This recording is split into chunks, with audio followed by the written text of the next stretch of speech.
This news update is brought to you by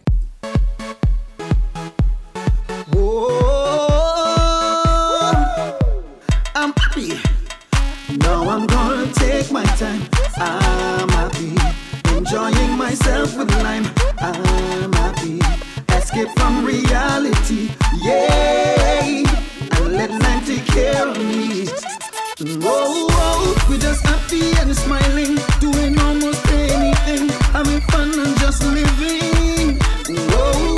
Shopping, chilling, everything. Get happy with Barbados' largest and fastest 4G network. Activate any Lime prepaid or postpaid mobile plan today.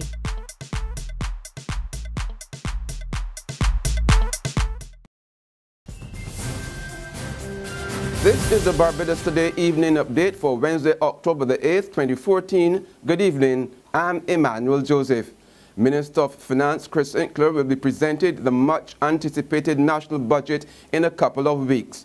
But he is promising to address the vexing issue of taxation when he opens his so-called black box in Parliament. To some extent, the economy, has reached a saturation point with taxation, and what we have to do is to look to make what taxes we have better, and that's really what the tax reform process is about, making what taxes we already have better. And if there's a way for us to restore our revenue base,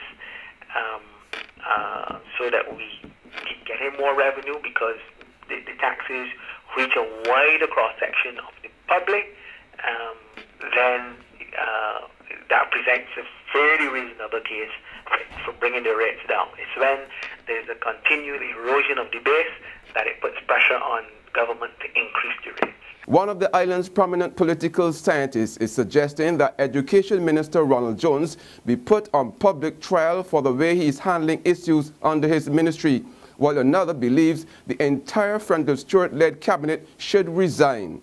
Even though George Bell and Tennyson Joseph disagree over whether a snap general election should be called to give citizens the opportunity to decide on new leadership amidst growing discontent in the country, they are on the same page when it comes to a need for change. Joseph does not support Bell's argument that fresh elections was the answer, but tells Barbados Today the opposition call for Jones to quit is justified. I would call a mass meeting to read a public indictment of the minister. I mean, in the old days in Grenada, you used to have that. You would call a meeting to put Gary on trial. And these are the kind of strategies I'm saying that you can do. Now, people might think that's a contention. But when the shadow minister makes this very bold claim and says the minister must resign, he spoke very eloquently and he spoke very powerfully. But beyond that, he sounded just like simply an echo chamber. He didn't go beyond that. Now every political party now decides, let us see step 2. We're calling a meeting of all university students who were affected by the decision. We're calling a town hall meeting first to talk to them about those people who were depending on bursaries. Step 2. Step 3, we're calling a mass meeting to indict the Minister of Education and so forth.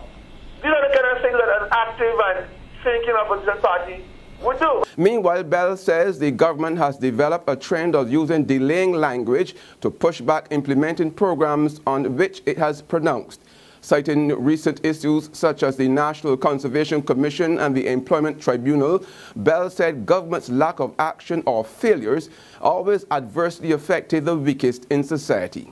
The entire summation of that position is that the people who did not cause the crisis in this country are being made to pay for it.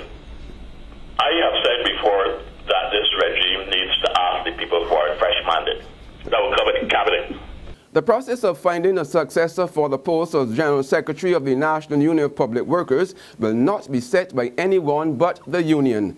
So says NUPW President Walter Maloney as he responded to questions by the media on the selection of a candidate to replace Dennis Clark, who retires at month end.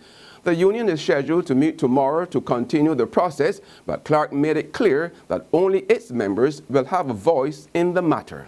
The agenda at NUPW is not going to be set by nobody else. It's going to be set by the people who pay the $26 minimum income. And that is what we are doing.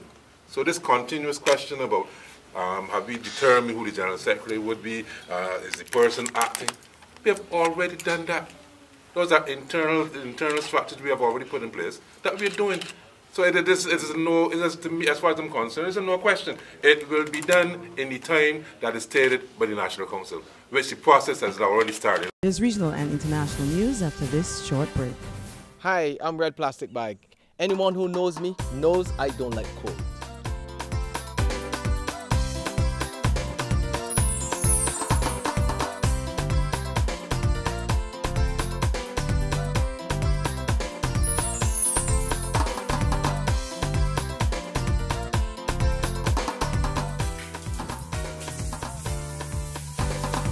Sunshine reigns in my country. I love it.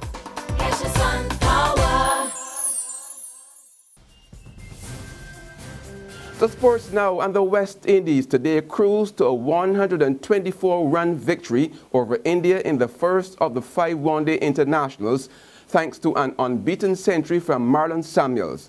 The regional side put up a challenging 321 for 6 wickets after they were sent into bat at the Nehru Stadium. Samuels struck a superb 126 not out of 116 balls with 11 fours and 4 sixes. The hosts, who were dismissed for 197, were undermined by a combination of effective bowling performances led by Samuels, who took 2 for 10, Dwayne Bravo 2 for 28, and pacer Ravi Rampal 2 for 48. The WICB congratulated and thanked the team for their professionalism in today's game, following threats of protest action by some players before the game related to an MOU signed by the representative Weeper and the WICB. The next ODI will take place on Saturday. Forecasters say this year's Atlantic hurricane season has been the slowest in 31 years. Jerry Bell of the Miami-based Hurricane Center says the season has seen only 5 named storms, the last being on September 11th. 4 of those turned into hurricanes while 1 was major. Predictions are that there would be no new systems spinning off the west coast of Africa during the peak season, which runs from mid-August to late October. Bell says this is as a result of a weaker West African monsoon, which caused an increase in wind shear and dry sinking air that limited storm development this year. Internationally now, people traveling from Ebola-infected countries will be subjected to increased security checks when entering 5 major American airports. There are O'Hare in Chicago, JFK and Newark in New York area, Washington's Dulles and the Atlanta airport. Passengers from Liberia, Sierra Leone and Guinea will have their temperatures taken and have to answer questions before they are allowed to proceed at these locations. And the new measures could begin from as early as this weekend. The rules come on the heels of the death of the first U.S. Ebola patient, Thomas Eric Duncan, who got infected with the disease in his home country, Liberia. That's where we end our Barbados Today evening update. We'll be back again in the morning. Until then, remember to log on to www.barbadostoday.bb, subscribe to our e-paper and email updates, or like us on Facebook. You can also catch us on Izumi Media in bus terminals or screenplay at supermarkets and the gas stations near you. Also tune in to Channel 101 on Lime TV to get all the latest news and sports. I'm Emmanuel Joseph. Have a wonderful day. This news update is brought to you by